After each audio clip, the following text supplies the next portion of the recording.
ऐकत होतो, पण आता कधी ना कधी म्हणतात ना की दिवस येतातच आमची आहे.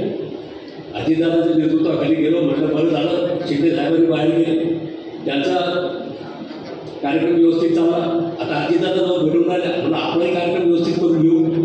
त्यामुळे हे सगळं घडलं, कारण शेवटी नेते शरद पवार साहेबच आहेत. ते तर काही कोणी आमच्या मनातूनही काढू शकत नाही, तोंडातूनही काढू शकत नाही. त्यामुळे ते अडचण होतं. जसं प्रतापराव यांची एकनाथ शिंदे साहेबांच्या नेतृत्वाखाली ते काम करतात. बाळासाहेब ठाकरे आणि पवारसाहेब या दोघांना, पवारसाहेबांना मी विसरू शकत नाही, बाळासाहेब ठाकरेंना तेही विसरू शकत नाही. त्यामुळे हे लोकनेते होते, लोकनेते.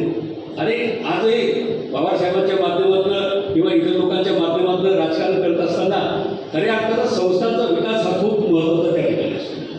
आणि म्हणून या संस्था जिल्हा सहकारी